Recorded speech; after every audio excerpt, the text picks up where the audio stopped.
Hello and welcome back to the Gills Fancast. Today we are joined by a man who took his career from Charlton to Gillingham to Cyprus and China. He played in the Europa League, scoring against Marseille. He popped up again last year in the FA Cup, scoring the opening goal in Hampton and Richmond's FA Cup tie against Oldham. And he now plies his trade under ex-Gillingham manager Mark Stimpson at Hornchurch. Today we are joined by Chris Dickson. Chris, thank you for coming on. Hey guys. No worries. Always a pleasure. Never a chore.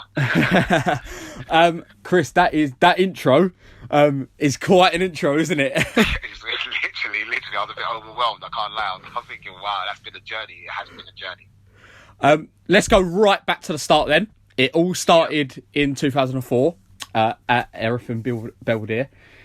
You spent 2 wonderful years at Erith. Speak to me about how the journey started.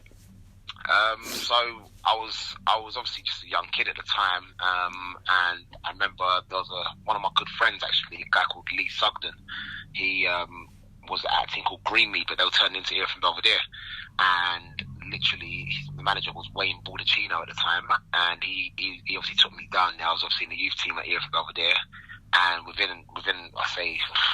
I'd say about within a year, I was called into the first team down there. And then I just had various different managers. I remember I had Barry Lakin, Wayne Brown. There was another manager I can't remember, but literally various different managers. And I mean, it was good times. It was good times. It was a learning curve because I was just a kid and I was playing against grown men. And at the time, I didn't think anything of it. I just thought I wanted to play football. I just want to play football. I didn't think it was anything about whether it was semi-pro or what it was, or I just wanted to play football and obviously just show how good a player I could be. And yeah, no, it was a good time, definitely good time. There was quite a few of us that came through the youth team, and it was literally I was the one that obviously was almost seen as the one to kick on from the youth team onto the first team and then see how far I could go. Yeah, I mean, you didn't have a bad record at that era. If you scored 35 goals in 75 games there, that propelled you onto a move onto Dulwich Hamlet. How did the move come about to Dulwich? Well, so basically, I had a little fallout, if I'm being honest with you. I had a little fallout with the manager. And the thing is, the manager was actually a player manager at the time. He was a guy called Wayne Brown. But it was almost a blessing in disguise because we were so really close on the pitch. He used to just push me. He was one of them players that really wanted to get the best out of me.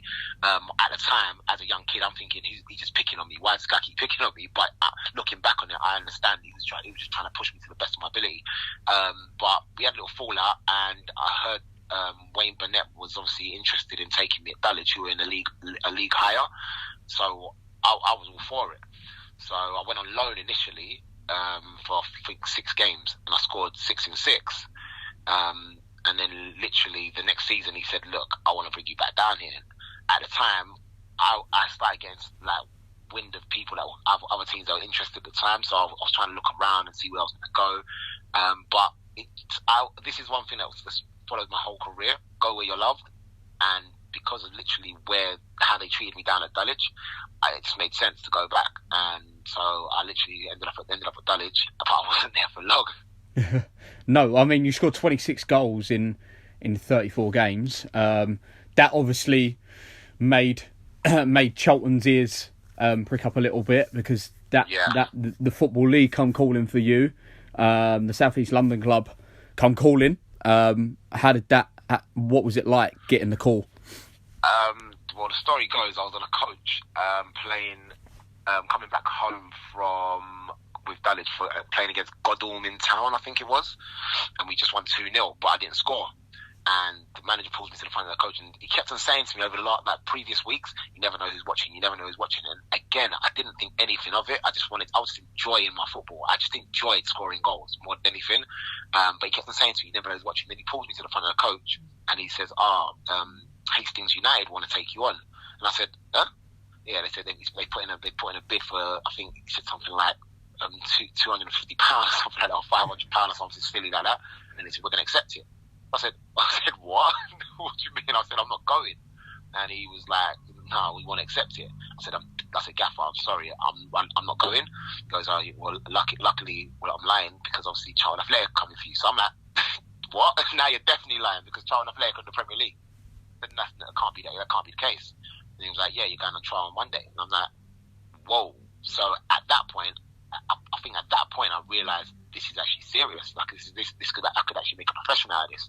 But prior to that, I literally just wanted to have fun playing football and scoring goals with players that I enjoy playing with, and a manager obviously I love working under. Yeah, like you say about Charlton, you went on trial on Monday. What was it like being? Obviously, you're coming from the non-league. You then go into a Premier League club on trial on a Monday morning. You're rocking up at their training ground. What was going through your head? A lot of players will tell you that I'm a very, very self-confident person. But walking into that changing room, I was definitely starstruck because I was seeing players that I'd obviously been watching on television.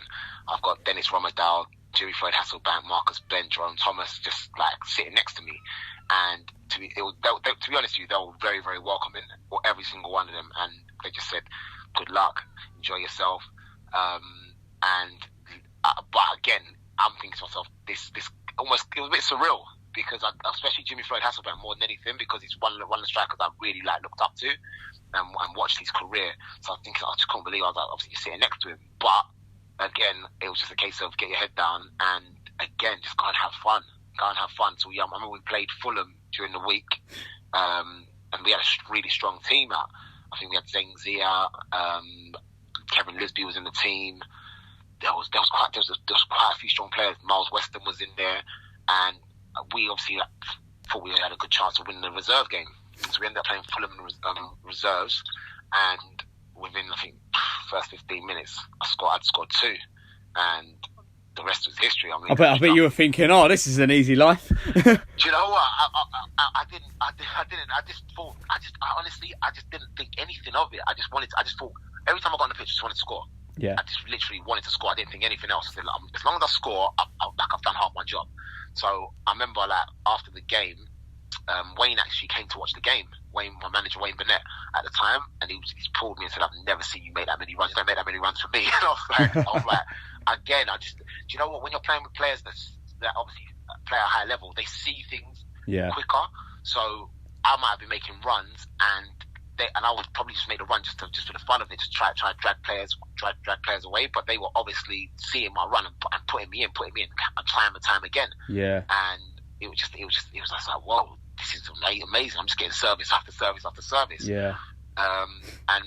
So Alan Pardew pulled me after the game, gave me the most firmest handshake I've ever had, and I knew that we was on the right track, but obviously nothing had been said at that time. Carrick went in a couple of days later. I had training, and literally they offered me a deal, and it just was like, whoa, I'm about to go and sign for a Premier League club.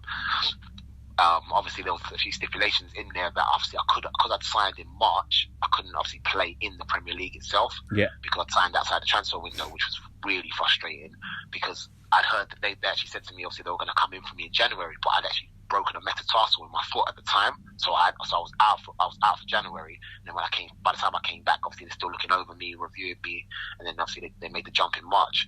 But yeah, I mean, it was unbelievable. Unfortunately, we obviously went down that season, so I never got a chance to play in the Premier League. But I remember playing in the reserves. The PFA said I could play in the reserves, and I played in the reserves, and obviously just had fun in there, and obviously just carried on scoring goals and enjoying it. Yeah, I mean, you went on and played 28 games for Charlton. Yeah. Was it? Do you look back at your time at Charlton and see it as a frustrating one, or do you see it as, no, look, it is what it is, and you don't kind of have any regrets with it?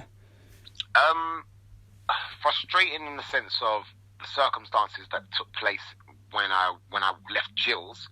When I went on loan to Gills and came back, because obviously circumstances took place. It's out of everybody's hands. I got injured, and I got injured really badly off the field. Literally, I was walking into a hotel, I turned, and my knee just popped out, and that was it. And that was obviously the end of my season.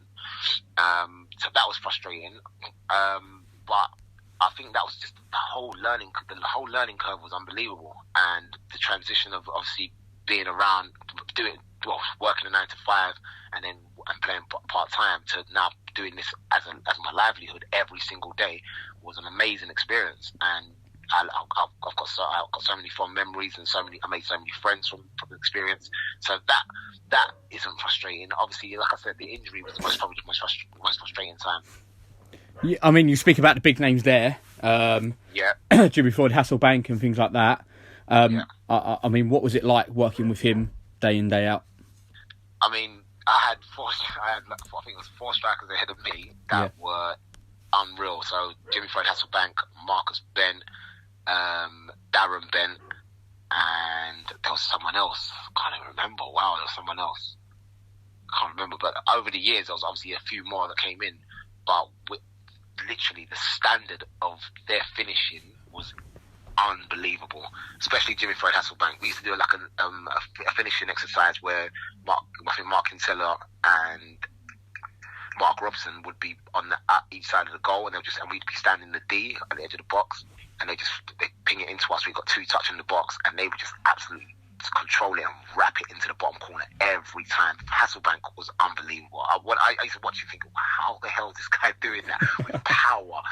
But obviously Ben wasn't far behind him, Darren Ben, but just watching how they looked after themselves as well. In regards to, obviously, we've got some crazy sports scientists now, but even back then, Darren Bent looked after himself so well, and you could see it because he was just heads and shoulders above everybody else in regards to his just athletic ability, his finishing ability was unbelievable, and it was a good person to look up to as well as Jimmy Floyd Hasselbank.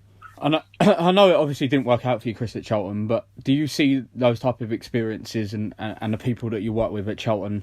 Did you see it as, in a way, a positive for you that you took the positives out of it and it made you into the player that you become? Definitely. I mean, if I didn't have those people to look up to and learn from, I wouldn't have been able to achieve half of the things that I did end up achieving in my career. So it was definitely. I take the positives out of everything. I try not to look at the negatives. Obviously, yes, the injury was a setback, but then I ended up coming back and making a decent career going to other places. So I always look at the positives, and for me, it was the experience alone was unbelievable and definitely a positive. Yeah, we'll speak about the loan deals then. While you were at Charlton, you went out on loan in total to 3 different football clubs, one being us. Let's speak about Crewe then. That wasn't how you wanted it to work out. Crewe. How did the move come about? And tell me a little bit about Crewe.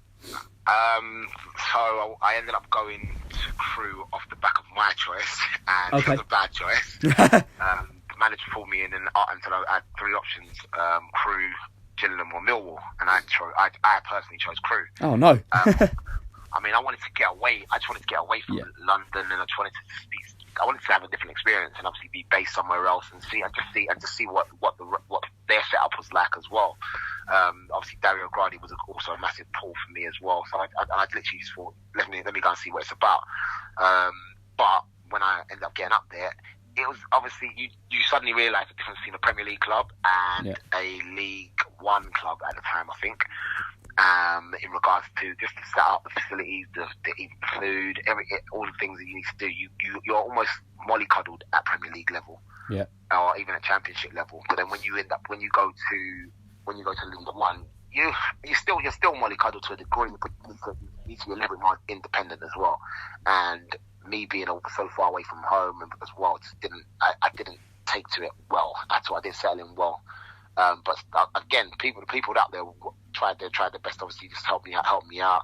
But for me, and to be fair, Alan Pardew said the same thing. Are you sure you really want to go out there?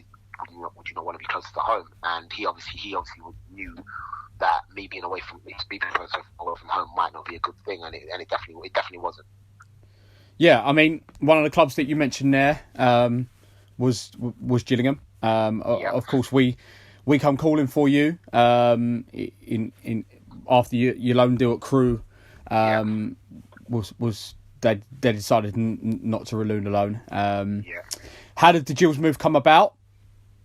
So I came back from Crewe, and Alan Pardew pulled me into the office and literally rollicks me for about, I'd say, 10 minutes. So I was like 10 long minutes, and basically said, obviously I'd misrepresented myself, I'd let myself down, I misrepresented the club, and I've made a bad decision. Yeah. But now he's going to take the decision out of my hands and he's going to choose. And he obviously explained to me that he wasn't sure about me going Millwall, because if at least the Crew, it didn't work out. Yeah. Nobody really had anything bad to say. If I go to Millwall, it might be a different turn. Yeah. So he said, look, you're going to go Gillingham. And I said, that's fine. I mean, I literally, I think I just moved not too far away from Gillingham. I moved to, I think, Greenhive, so I wasn't far away at all. No. So it just made sense. So I said, no worries, let's go down there. He said, look, if Nora's the manager down there at the moment, I think he's the caretaker manager. And he should be, he'll look after you down there. But I had a lot of players down there that actually looked after me in regards to what, like, Effie Soji was unbelievable. In regards to, he was very much the senior pro that would give me the kick out the backside that I needed. So Really? in training, I'd walk in and I'd literally be high and mighty, chest all high, thinking I'm the man, yeah, and he would just say, look, you're not going to score a goal training today. And I'm like, what? I'm like, what are you talking about? I'm coming out, and literally, I probably wouldn't score a goal for like 2 days of training because he was trying to teach me a lesson. Say, look, you need to be humble and obviously get your foot through the door first before you realise, before you start acting like you've arrived already, and you haven't done anything. Wow. And he was right. So, and literally, yeah, he definitely helped me along the way. But obviously, it wasn't easy. It wasn't easy. No. When I first came to Gills, it wasn't easy. I wasn't getting looking, to be fair. If he, for whatever reason, just didn't fancy me or didn't want to play me, or I don't know. But I remember we had a Johnson's Paint Trophy game against Luton Town, and he said, "Okay, cool. All the fringe players that have been in and out of the team or haven't really had a look in, we're going to give you a chance in this game." And I just remember saying, "Look, cool. This is the time. Like, I've got to take this by the scruff of the neck." And it suddenly became more a case of I've got to prove to myself that I can do this, but I've got to prove a lot of people wrong. So I've got Alan Pardew's words like going through my head. I've got Crew going through my head, and it was just, everything was building up to say, look, it's time to explode. And luckily against Luton, everything I touched on that game just went in the back of the net. Yeah, you hit a hat trick, didn't you? And then the famous celebration come out. the John Cena one, you can't see me. It had been missing for a while. So a lot of Gills fans might not know, but you might be able to tell the story. Where has that celebration come from? So I'm a big WWE fan. Okay. Or WWF back then as well. So I used to just literally. It was just my celebration. It was just something that I just wanted to let people know, like, obviously, especially defenders, like, you can't see me because obviously I've scored again, but you can't see me, and that's literally where it came from. Obviously, John Cena, yes, it came from John Cena, WWE, but look, obviously people don't realise.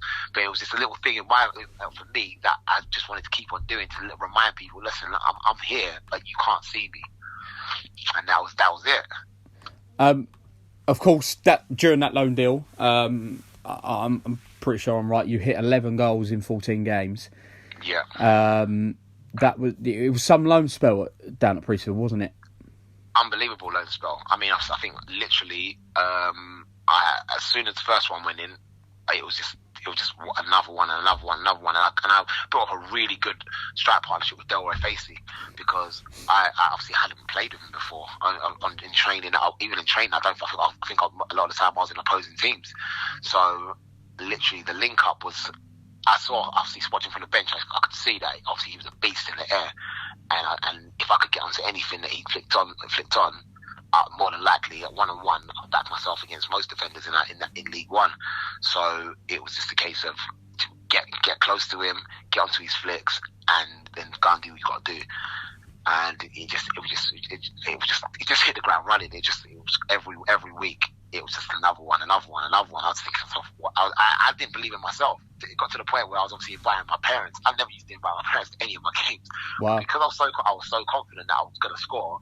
I'd be like, yeah, Mum, Dad, yeah, you might have to come down and watch this game. And I could see, I remember scoring against, I can't remember who it was against, but I scored against somebody, and I looked up and I could see my mum jumping, and that was probably one of my proudest moments at Gillingham. I don't think we even won the game. I think we drew 1-1 or something, but I just remember one of my proudest moments because I could see my mum was obviously really, really proud of what I'd achieved down there.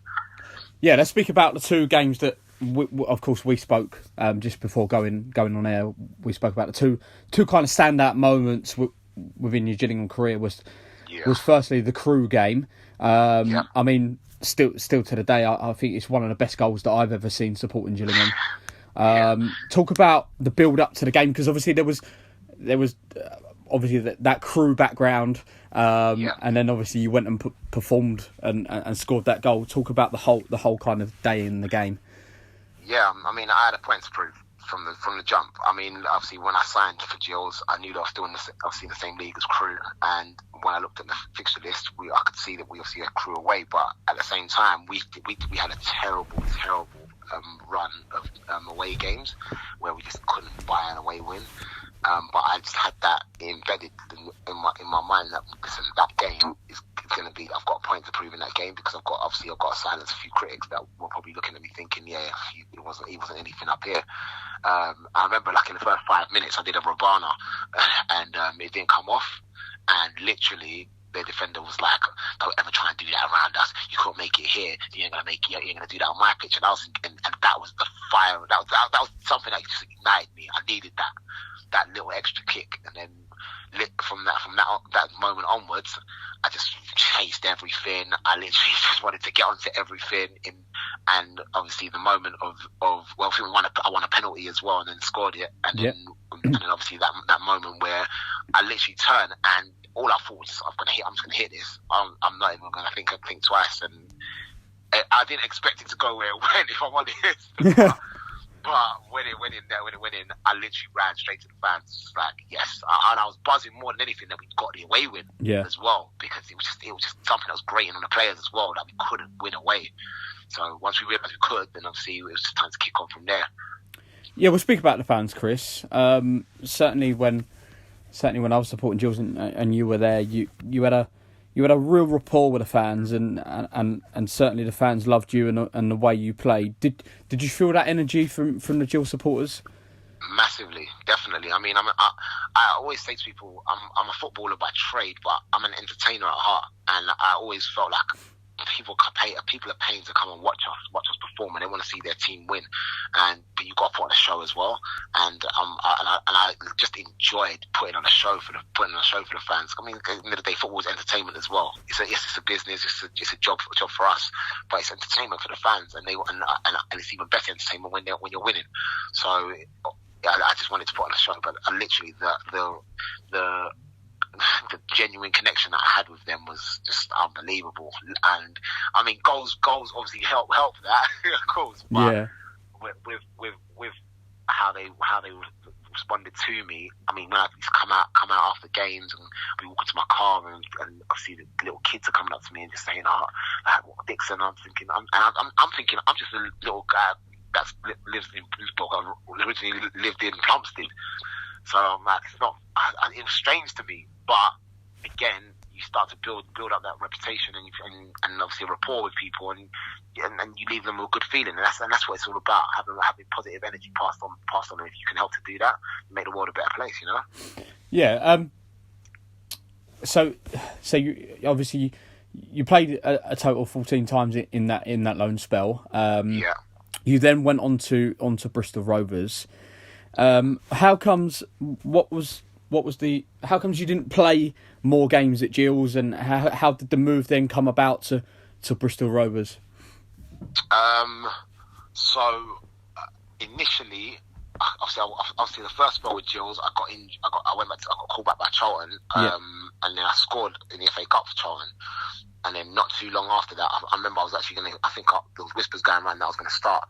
And then I got injured in a hotel. And literally from that moment onwards, obviously it was just about rebuilding myself and obviously coming back. When I obviously was fit, I got Bristol Rovers made an inquiry. I went down there again. I hit the ground running, scored 2 on my debut. I even scored against the manager at the time, because I think Alan Pardew was manager of Southampton at the time. I scored against them as well, and it was good. It was good times down there. But it started off really well, but then things started turning. A lot of people turn around and say, yeah, Dicko goes missing when it gets cold. And I'm like, nah. Listen, I don't go missing at any time of the season, but it just happens. You will have a dip in the season. Yeah. And unfortunately, that dip culminated in results not really going our way for Bristol Rovers, and I ended up obviously coming back to Charlton. And when I came back, it was okay. You're gonna go back on loan, but they didn't really want to let me go because I was like, okay, cool. Well, I know exactly where I want to go, and obviously Gillingham was where I wanted to go back to. Yeah. But it took a long time, and it took a hell of a lot of disagreements, heated conversations. Yeah. And in the end, by the time I'd obviously come back to Gills, I think I just thought the time was totally wrong, because I almost came with an energy of almost deflated. Yeah. Because I wanted to come so much sooner. Yeah, because there was a lot of rumours, wasn't there, in the build up to you actually returning. There was a hell of a lot of rumours that we were going to sign you, and then it was waiting, and eventually you did arrive. What do you put it down to? Why was the wait just so long in you returning? Well, initially I wanted to go on a permanent. Yeah. And I think the rumour was Charlton had obviously put a price tag on me that Gillingham couldn't pay, or weren't willing to pay. And then it became a case of I was being taught a lesson, I think, as such, because I wasn't necessarily being unruly, but I just knew that I wasn't wanted here. So if I wasn't wanted here, let me go. But then, and on top of that, I think then obviously find a replacement for me to get somebody else in if I was going to go. So I mean, there was a lot of different reasons that obviously culminated in it taking so long. But I mean, I knew where I wanted to go the whole time. It wasn't that I was ungrateful about not being at Charlton. It's just if I wasn't playing there and I wasn't be given the chance or opportunity to play, then why would I need to still stay here? So I ended up obviously coming on loan. But again, like I said, I came on loan at a time where it was after the time that it should have really been. Yeah, I mean, I still remember it when you eventually did come back. It was a home game. You come out the tunnel, your name was announced that you were back, and there was just it was, I don't think I've seen a reception like it in some time, that as soon as you walked out that tunnel, the whole ground kind of just stood up and just applauded, and it was a sense of relief that you were in a Gillingham shirt again. Yeah, I mean, I just remember thinking, I think, you know what, I don't think I actually expected it to be like that, because I knew that I knew I'd made some sort of impact when I was there the first time, but I didn't realise how much of an impact, or how much people appreciated what I'd done while I was down there. And obviously people told me after, like, you was top scorer in the team, and you were only here for like 3 months. And I'm like, I was shocked. Yeah. So, and I think obviously a lot of people followed my story and knew that I'd obviously got injured, and so for them to see me back in a Gillingham shirt, it was, and for me to see the response and the reaction that I got, I was definitely overwhelmed. I was astounded, to be honest with you. But I just wanted, and then at that point, it was like I wanted to do more so much. Like literally, I wanted to just go back to how it was. But again, it just football was a funny game, and it didn't work out as it should have worked out, or as I wanted it to work out, and that was it. Yeah, you played a total of 9 games in your second loan spell, only scoring once. You scored the equaliser against Leyton Orient at home. Yeah. What do you put it down to that you didn't quite hit the heights of when the first time? Was it you going back to that you felt so deflated that you couldn't quite get back to it? Yeah, I mean, there was a few reasons. I think one, obviously, I felt a bit deflated because it come at a time that was a bit later than I feel like months later than when I wanted to actually come back. Also, I don't know if the reasoning behind me actually coming back was still the genuine reason it was, in regards to, yes, obviously the club wanted me back because of what I'd done before. Yes, obviously Stimo wanted me back because he was obviously the manager and coached me. Yeah. But I think also at the time, Simeon Jackson was obviously scoring, had nothing. He was scoring goals and then he went on a little bit of a drought. And I think it was probably to kick out the backside to say, look, we've got a backup plan if you're not doing the business. And lo and behold, obviously, as soon as I've come back, he started smacking in goals left, right, and centre. So it was like, you're gonna have to bide your time again. And I was like, well, I'm sitting on the bench at Charlton. Well, I wasn't even sitting on the bench at Charlton. I wasn't making the squad at Charlton. Now I'm sitting on the bench at Gillingham. I'm like, well, so was that a bit frustrating that you were kind of treated as like the backup plan and you wasn't the main man? I mean, again, Jacko was scoring goals, and sometimes you just got to bide your time, and that was the strangest thing, because obviously the fans almost had a love relationship for me and Jacko. So it was like, why can't they play together then? But at the same time, it was like, well, we don't need them both on the pitch at the same time. Jacko's doing the business, and if something happens to Jacko, then we'll put Dicko in, and Dicko can see if Dicko can do the business. So it was a bit frustrating, but I mean, if there's someone in the team and he's smacking in goals, you're going to stick with that, and that's what every manager would do. I would have done the same thing from the manager's point of view. 100%, I would have done the same thing. Yeah, we'll speak about the manager then. I know he's your manager now at Hall Church, so be careful.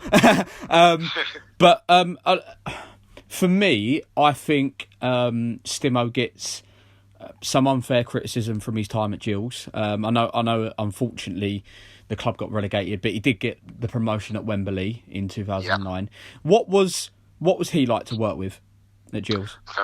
For me, he was very, very, very, very encouraging. He was one. There's a lot of the managers that I've worked with in England, especially, are very similar in regards to they allow you to express yourself. Yes, they want you to work hard. Yes, they want you to run hard, but they literally allow you to express yourself because they know there's a raw natural talent within you that you can bring to the game and influence others around you. So, and I felt that with Wayne Burnett. I definitely felt that with Stimo as well. So it was just a case of working with him. It was look, Dicko, do the job I'm asking you to do, but when you get into that final third, express yourself and put on a show. Let these people be entertained by something, and I literally felt that love and that sense of freedom with him. And I saw how he was with other players as well. Definitely, I hear about the criticism that he gets. He wanted to obviously go with players that he knew as well, and he believed were obviously good enough for the level. And yeah, it's just how it goes. You want to give people a chance, and he felt that he had players that he could give a chance to. And some games they did the business, but some games they didn't. But then obviously the same players that got relegated, a majority of them stayed, and they ended up getting promoted at Wembley. So I mean, it's swings and roundabouts. This football game is not easy. Yeah, because you were there the year before we got promoted at Wembley. You're a little bit gutted that you'd not stayed. I was watching on TV. I remember watching on TV, and I'm seeing Jacko scored a header, and I was like, oh my god, all players have scored a header. But if it was going to be anyone, it's going to be him. Yeah. And literally, I remember seeing it, and I was watching TV and thinking I was buzzing for all of them, because buzzing for the players, especially the players I knew. Because there's a lot of the players that I knew that were there, and I think Barry Fuller, was Dennis Ollie. I think Dennis Ollie was probably still there. Curtis Weston. Yeah. So yes, Stuart Lewis. Stuart Lewis. So I was buzzing for them. John Nutter as well. I think he might have been there. Yeah. So yeah, I was over the moon for them, because obviously I'd seen what kind of suffering we've gone through the relegation season. So it was just a case of, and I remember I came to the presentation night as well, because they they invited me back as well. So this is what I'm saying. This is the kind of relationships that I had with people down there. Like I'll be shocked to hear that a loan player that came on loan for 3 months gets invited to a presentation night to another team that he was on loan to. So that was the kind of relationship I had even with the chairman. I had a relationship with him like that as well. So I was very, very honoured and very privileged, and I was very, very obviously over the moon to see them get promoted at Wembley. Any funny stories from your time at Gills? Is the ones that you can say? Do you know what? Me personally, I haven't really got any, because the boys will probably tell you that I was the joker. I was probably the joker of the whole clique. So they've probably got more stories than I have. So they'll tell, like, I'll talk to Dennis Ollie, and Dennis Ollie, remember when you did this, and I'm like, I don't remember that, but because obviously did you play the tricks then, Chris? Is that what? Yeah, I was the class clown as such. So I'm saying, so it was me that was the funny guy of the camp. So it was just literally they've got stories for days, but I couldn't actually tell you about any specific stories because I think they were just majority about myself. You then in 2010. You decided to take your career abroad. Yeah. You're gonna have to pronounce this name. Nia. Go on. Nia Salamina Fabagusta. There we go. Look at that pronunciation. What was the thinking behind taking your career to Cyprus? So along my football journey, I obviously bumped into a lot of people. Lenny Lawrence was one of the people at Bristol Rovers. He was the assistant manager at Bristol Rovers, and he had a really good relationship with my agent at the time. So when we decided what we were going to do, I said, look, I'm quite happy to stay in England, but at the same time, I would love a different experience. And Lenny Lawrence had good connections in Cyprus, so he got in touch with my agent and said, look, what's Dicko doing? I know he's out of contract at Charlton.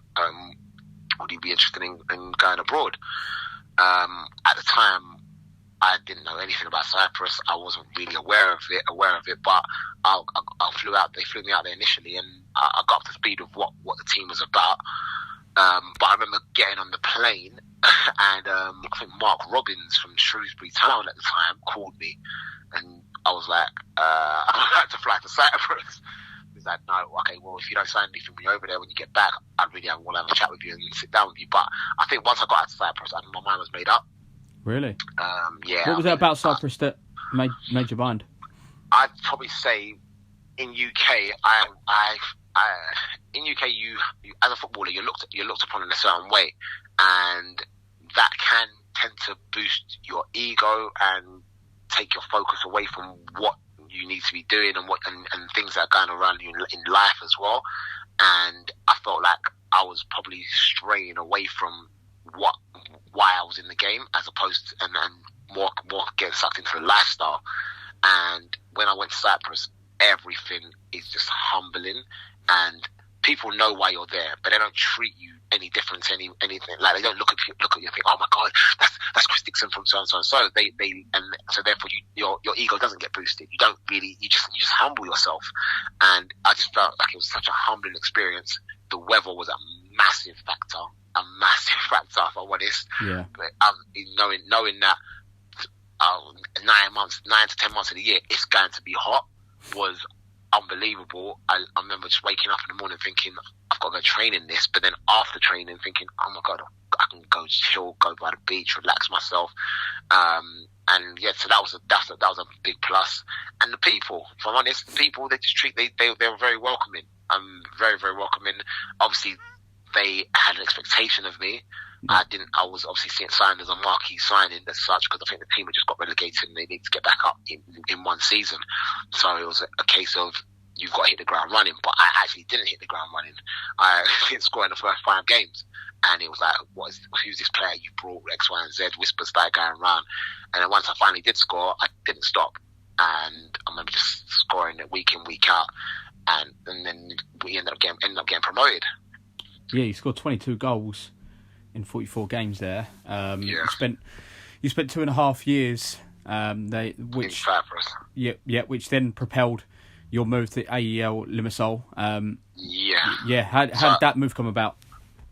So we got promoted. I ended up staying at Salamina for like half a season. Yeah. I think the January window was coming, and there was lots of rumours going around that obviously AEL Limassol wanted to do something. But there was rumours about everyone, but AEL Limassol, AEK Larnaca. I mean, we were the mid-table team, but because we were the mid-table team and I was scoring quite a few goals, it was a case of everyone's having a look at you. But I didn't know what was going to happen, because I remember that was when I started familiarising myself a bit more with the first division and realising that Applewell were the big boys in that league. So I was almost waiting to see what was going to happen with that. But AEL were top of the league at the time and absolutely flying. So They ended up signing me. They ended up buying me in Jan, and literally it felt like it felt like I was probably at Gillingham and Dulwich all in one, but in the sun. I don't know if that's a good thing or a bad thing. No, because on the footballing side of things, it was like I'm home. I'm in a place where I'm wanted. I'm loved, and I can just focus strictly on just getting on the pitch and scoring goals. Yeah. And the fan base was incredible. AO's fan base is scary to the point like they love you like I've never known before. They're so passionate about football, and obviously they hadn't won the league in I think 50-something years. It was the same amount of time City hadn't won the league, because City won the league that season as well in England. So literally for them to, I think about 40-something years. So literally it was a case of we ended up winning the league, and I've never seen anything like it in my life. So, because obviously Cypriot Premier First Division is the equivalent of, I don't know, the Premier League here. Yeah. So I've never seen anything like it. They partied for like 42 days or 43 days. Wow. And I'm talking about roads was getting shut. They lit up the whole beach with fire. It was just parties everywhere. I've never seen it. I literally had to leave. I had to leave after like a couple of weeks, because it was just too much. We couldn't go out. You couldn't go out. Wow. If you went out, literally they just get swarmed. I remember my cousins came over to visit me on the last game of the season, the title winning game, and we went out the next day, and my cousin, like an idiot, put his head out the window and said, "Hey, Dickson's in here," and literally they yanked me out of the car. All the fans yanked me out of the car and just started throwing me in the air in the road. It was just unbelievable. Oh my God. A party. It was like a massive party. Like the whole city came out. Limassol was probably one of the biggest cities in Cyprus, if not the biggest. Like, and yeah, it was unbelievable. Probably my greatest footballing experience. Yeah, I mean, one of your footballing experiences that you did share with Limassol was you played in the Europa League, scoring against France Giants Marseille. What was that like, playing in a big European competition like that?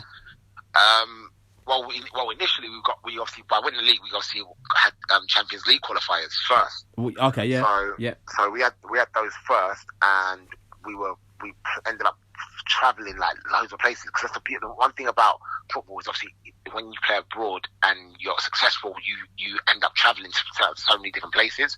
So we ended up, I remember we went to Serbia, play against Partizan Belgrade. Wow, what was that like? Probably the most hostile experience I've ever been on a football pitch. Wow. The environment was, but again, I say I had a humbling experience. I feel like the Serbians had a very humbling experience as well, because they came to us and we beat them 1-0. Then we went to them, and one of our players.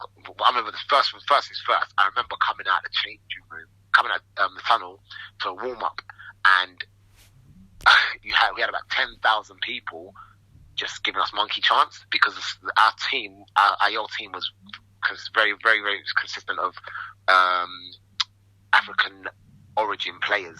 Wow. So they weren't necessarily all Cypriot. So some of them were from Portugal, but obviously Angola or Angolan descent, or some of them a lot of them were from, I don't know, South America. Yeah. But again, they were obviously black boys. So that's how they were looked at. So it was just like we came out and just loads of monkey chants. Did that affect you, Chris?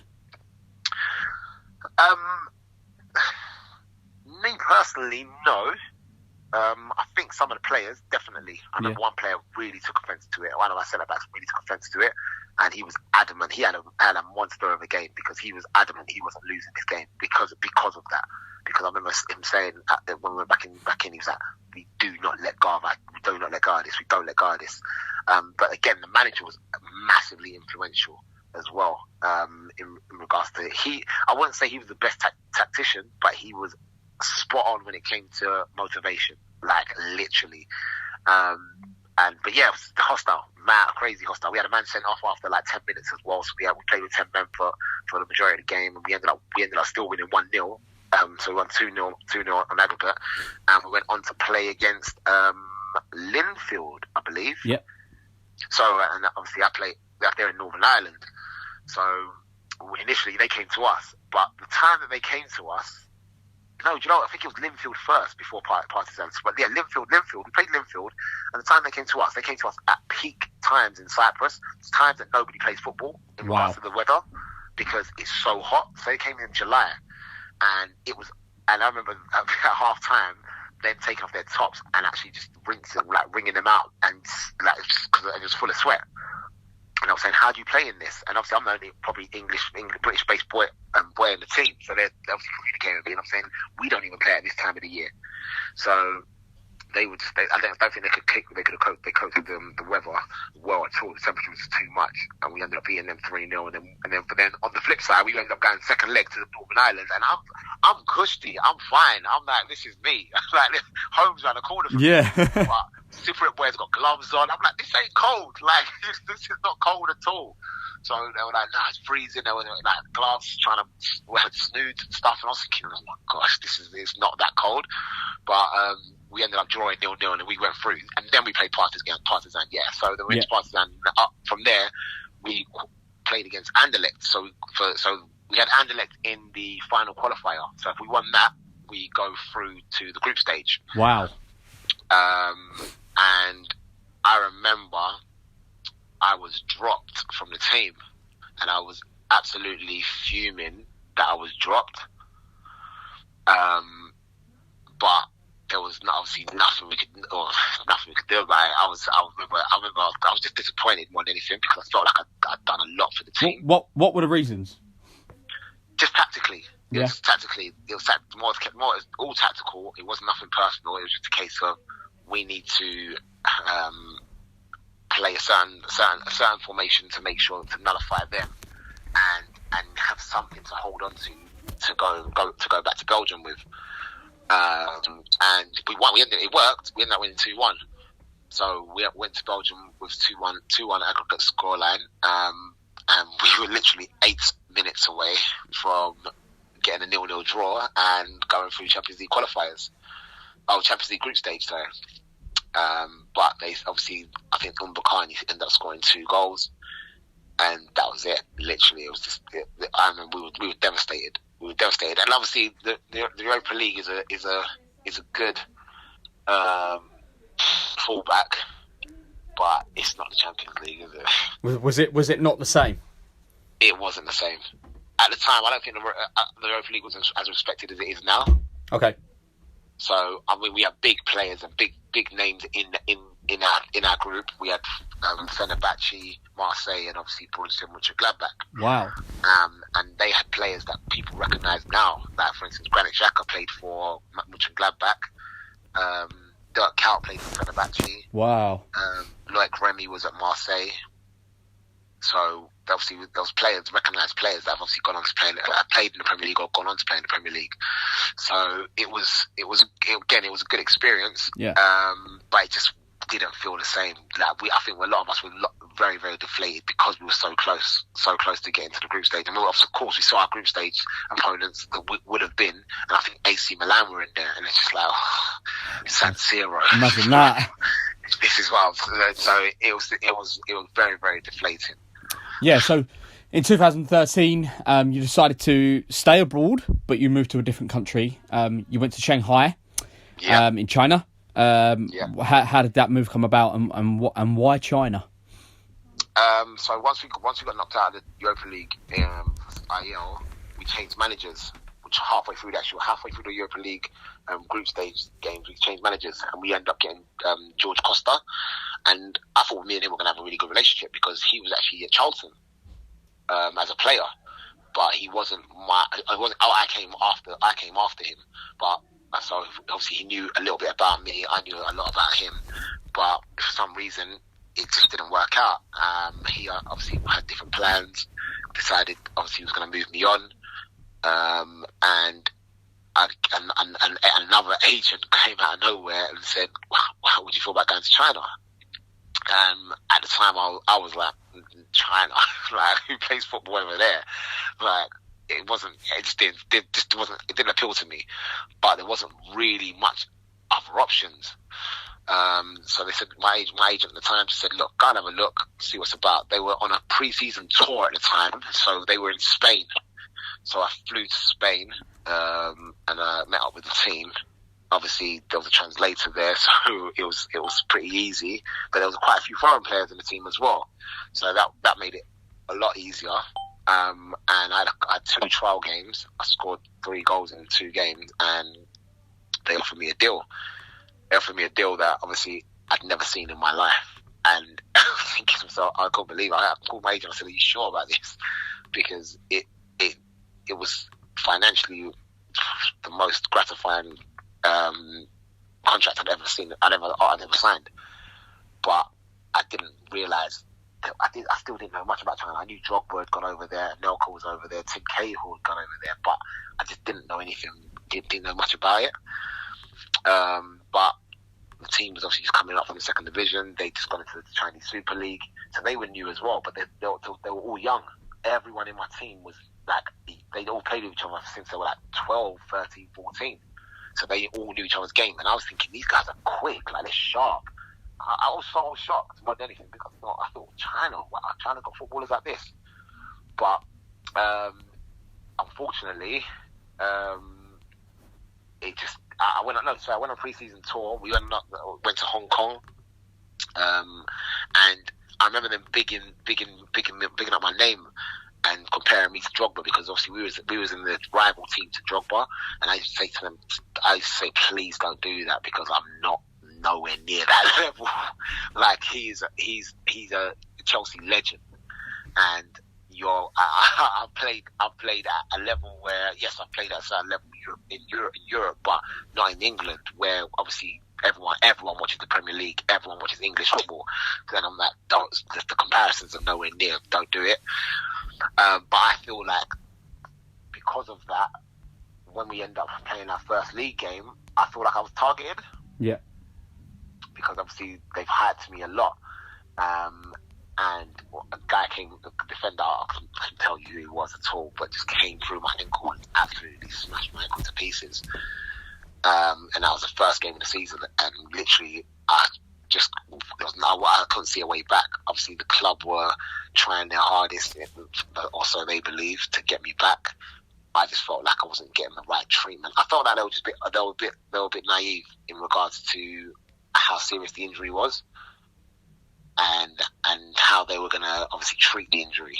And because obviously I was their marquee signing, they felt that they obviously just wanted to rush me back as well.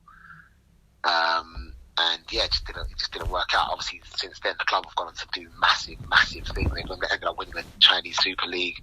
I think they got bought by the government, so now they've obviously got ridiculous money. So I think they signed players like Oscar, Hulk, who else?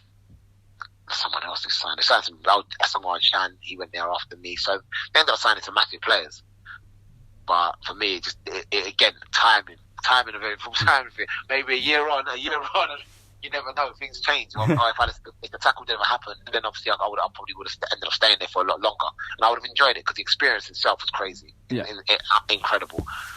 I mean, that then propelled you to turn your head and come back to England. Yeah. You signed for Dagenham. How did the move come about, and what was it about Dagenham that made you come back? Wayne Burnett was the reason why I came to Dagenham. I came back to UK obviously to get treatment on my injury. Errol Emmett at Charlton was physio there, and he obviously worked with me a lot just to sort my ankle out. And I owe him a massive debt of gratitude, because if it wasn't for him, I don't think I'd be half the player I was. But he literally done the utmost, but I still wasn't actually, although my ankle was healed, I wasn't fully nowhere near any level of fitness. But Wayne Burnett, obviously being my manager, Dulwich was now the manager at Dagenham, and offered me an opportunity. And looking back on it, I regret it. I was grateful for the opportunity, but I regret taking it, because I should have just got myself fit. I didn't need to rush back into football, but I missed it so much that I wanted to get back as soon as possible, but I wasn't ready to get back. And as much work as I was doing at Dagenham, I wasn't ready at all, and I think maybe I had a few games with some really good players that probably carried me through games as well to make things easier for me. But I'm not a person that wants to be carried through anything. I want to be able to stand and hold my own just as much as everyone else and give to the team. So there was times during that period where it just didn't seem right. Obviously, I felt like I'd rushed back, and I wasn't nowhere near 100%. And obviously, so come the end of the Dagenham adventure, it was just a case of, I'll go back to where you're loved because you did because get yourself fit over the summer and go back to where you're loved. Yeah, I mean, we're now in the summer of 2014. You then decided for the next 2 years you were going to go back to Cyprus. Yeah. Was that the case then? Was it the case that you're going to go back to where you loved and you're going to go back to Cyprus? Funnily enough, I actually had a conversation. I think your manager at the time was Peter Taylor. Okay. So I had a conversation with him prior to me going to Cyprus, and I literally said, "Could I come in and obviously do a bit of training?" And he obviously said to me, "Yeah, no problem." But then I got the call to go Cyprus. Wow. So there was in 2014 there might have been a Chris Dickson reunion. A trilogy was on the cards. Wow. I mean, he only invited me to come back in to train, but I then got the call from Cyprus, and I had to obviously call him back and say, I know you offered me the opportunity to come in and train, but these guys offered me an opportunity to actually get a deal. Okay. And literally, I opted to go back to Cyprus. Was it the case, Chris, that you took security over opportunity at that time? Possibly, because I can't remember who was the strikers down at Gills at the time. It would have been Kedwell. Yep. I think Akinfenwa was there. Yeah. Cody McDonald. I remember that. Yeah, yep. Cody McDonald. So I remember looking and thinking, okay, if I could get back in Gills, obviously I could kickstart my career again. Yeah. But obviously, again, it was a case of I'd just come back from Dagenham, and it was like, okay, well, come and have a look. So yeah, it was probably a case of security Did you ever get as far as going to training for Gills, or was it just a phone call? No, I didn't. I remember. I literally remember. I called them on a Friday.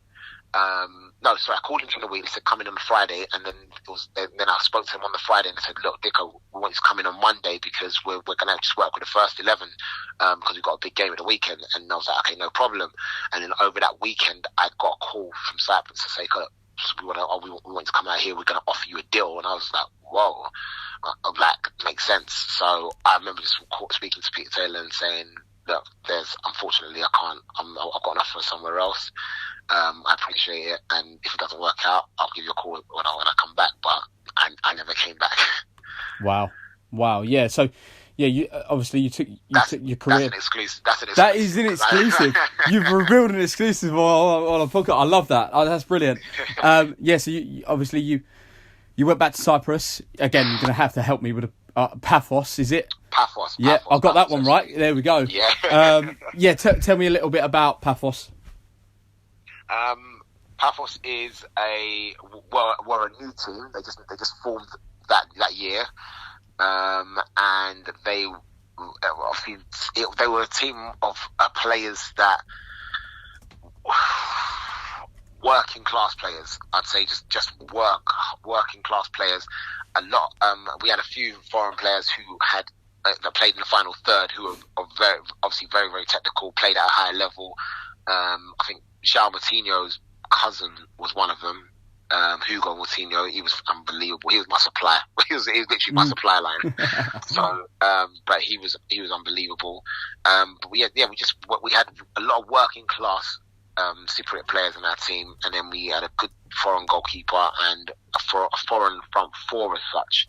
We had Ivan Forbes, who played non-league over here as well. So he was just bombing down the right, and we knew we were good enough to get up. So it was just a case of, are we going to win it or are we going to just get promoted? We ended up just getting promoted. I think we lost the league by like a point or something like that. But it was an amazing time. An amazing time there. I made loads of friends, and it brought me to another new city in Cyprus because I literally lived in Larnaca initially, then obviously Limassol, and now I was in Paphos. And then after promotion, I ended up getting a call from the team that had actually won the league to get promoted, which was Enosis Paralimni. And that took me to the other end of Cyprus. So I'd gone from Paphos from one end to Paralimni, which is actually next to Ayia Napa. Wow. The party town. I was not too far from. It was about practically my local, but at that point in my career, you're local. It was my local. Just the strip. It was just literally like round the corner. When I say round the corner, like 5-minute drive. Wow. But but at that point in my career, I was very, very much focused on trying to get back into one of the big boys in Cyprus, or just getting back into the big boy fold of football. So I was very, very grounded, very focused, and I realised that obviously at that point I was getting older. Yeah. Things weren't clicking how they usually click. I remember even my nutrition. I had to change my nutrition, my diet, because when you're younger, you kind of take it for granted and you eat practically whatever you want because you know you're training hard every day, not realizing that it catches up on you. And I ended up, I remember especially after my injury in China, I put on a lot of weight. So going back to Cyprus was probably the best thing because the sun's out every day. I can go for the jogs by myself after training if I want. I can go do beach runs, etc. I remember just putting in extra work when I was at Paralimni because I needed to make sure that I was ticking over and staying in shape because a lot of these boys are really fit. So you'd be surprised how fit they are, how fit a lot of these players, especially the Cypriot boys, are in over there. Yeah, I mean, you were with Paralima about a year. About a year. Oh no, not even a year. Half a year. Half a year. And then I went to. I got bought by Miss Adedipu who were in the top half. Well, vying for the top half of the table. So I ended up going to them. And again, I had a really good time. They're run by the head of the mafia in Cyprus. Yeah. Wow. So he was, and he'd been after me for I think about a year as well. So literally, he called me to his house, and I'm looking around, I'm seeing like security guards at the door. It was mad. It was crazy. Pulling up and seeing his car park and the cars he's got in there. I'm like, wow. And then sitting and then signing the contract, and he's got a swimming pool inside his house, and I'm like, okay, this is strange. But he really looked after me. I still talk to him now to this day, and he was always asked about me. I always asked about him as well. But it was very, very good experience. And then I ended up, but everything comes to an end. And at this point in my career as well, obviously I'd had a child in 2011. Yeah. And I think that was probably the biggest factor of me coming back to UK, that my son was like, Daddy, when are you coming home? Yeah. And it was like, I don't want to keep flying back and forth to Cyprus. Like, I want to be here. So I was like, yeah, it's time for Daddy to come home. Yeah, you did come back in 2016. You signed for Sutton United. Yeah. What was it? What was it about Sutton that drew you back?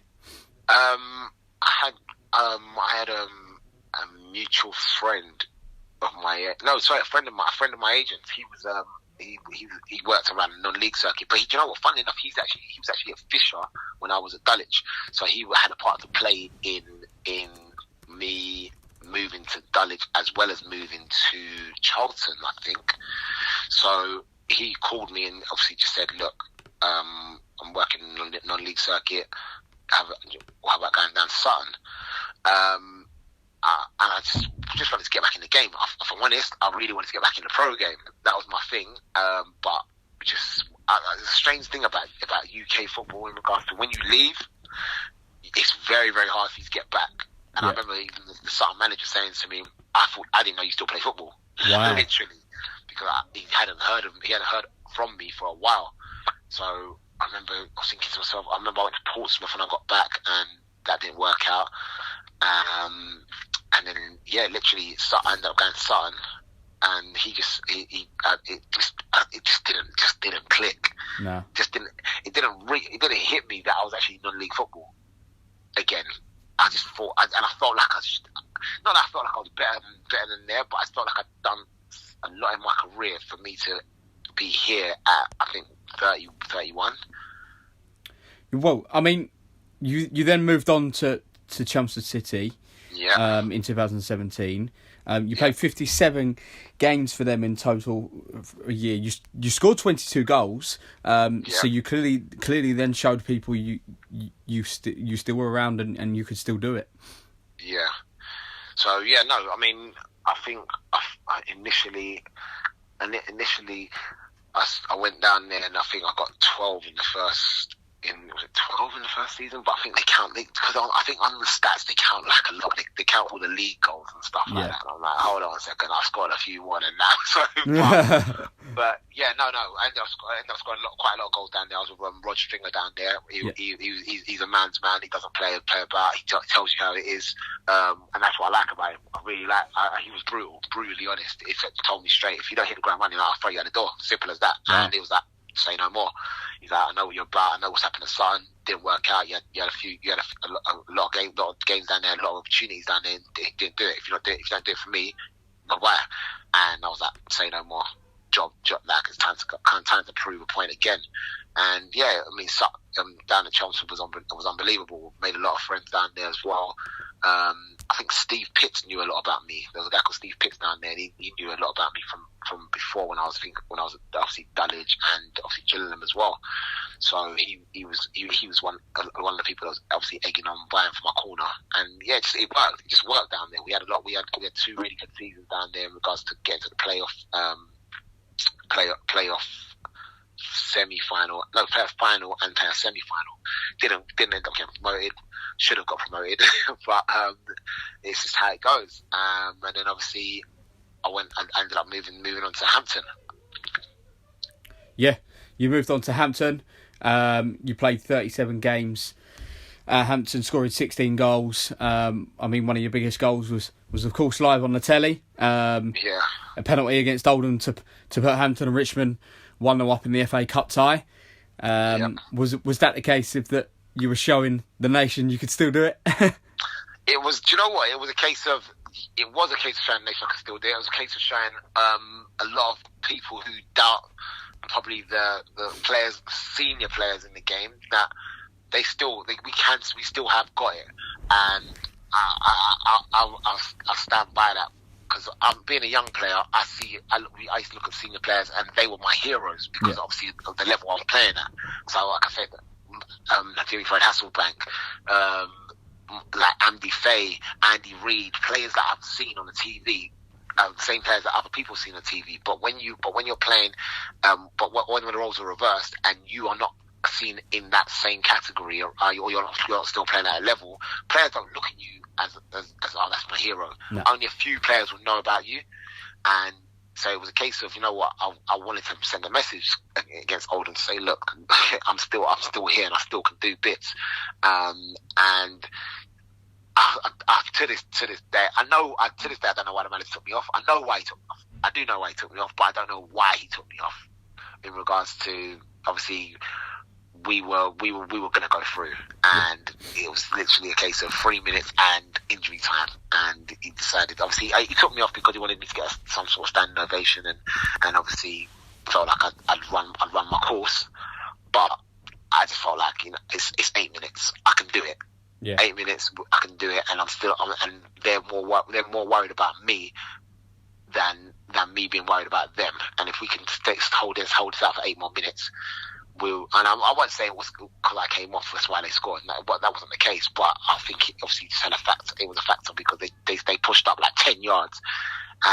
But yeah, the penalty moment obviously was a case. Again, it was a case of I had my son in my mind, because my son used to say, "Daddy, I haven't seen you play like on television." Yeah. And I just remember saying to him, I just couldn't believe it. I was thinking to myself, hold on one second, you was in my first Champions League game, you was in my first Europa League game. How can you tell me you haven't seen it? But he's a baby. He was a baby at the time, so he literally hadn't. So I just remember him saying, "Oh, he's gonna." I just remember him being in my mind thinking he's going to be watching this and he's got to go to school tomorrow, and he cannot. And all his friends, and he told all his friends, "My dad's playing against Oldham tonight, and they're all watching this. I cannot miss." And yeah, no, it's a great feeling, amazing feeling. And unfortunately, we didn't obviously win, but yeah, it was a great memory. And like you said, it was obviously just a little reminder to people that listen, I was still here, I am still here, I am still playing, and I can still do bits. Yeah, you obviously at present you are at Hornchurch under the ex-Gillingham manager Mark Stimson. Tell us a little bit about Hornchurch and how that's going. Yeah, I mean, unbelievable. He was, like I said, he was the first person to call me when I announced obviously I was leaving Hampton. He was literally the first person to call me and just said, I want you down here. You'll obviously score goals. You'll have fun. Obviously you've done well in the Conference South, so it won't be that much harder here. It won't be harder, to be honest with you. And I just wanted to have fun. I always encourage, I do a bit of coaching now as well with kids, and I always encourage them just to have fun more than anything. And if you're enjoying football, then that's the main thing. That everything else will fall into place as long as you're enjoying it. If you're not enjoying it, then something's wrong. So yes, it's been lots of fun, lots and lots of fun, lots of banter, and the camaraderie in the change room is unbelievable. We went the whole season undefeated at home, but obviously the manager, he's the same. There's been nothing different. He's very, very honest when he needs to be honest. He'll commend you on when you're doing something right, and he'll let you know when you're not doing something when you're doing something wrong. Sorry, but again, he's just been Dicko, express yourself. When you get into that final third, make something happen, and it's exactly the same. There's no change, and the relationship's always been like that. I'm on the other line of the phone. He's always on the other line of the phone to me if I need anything, and it's just been smooth sailing in regards to this season. Obviously, I scored a lot of goals this season again, but they're apparently going to be null and voided. So, oh no. We'll speak about Stimo a little bit more then. One of the best managers you've worked under? Definitely in the top three. I'd say, definitely in the top three. I'd say him, Wayne Burnett, and my manager in Cyprus as well. Papadoulos Christodoulou, I think it is. So definitely in the top three managers I've worked under. Yeah, you speak about your coaching. Is that something you once you hang out your boots you want to go into?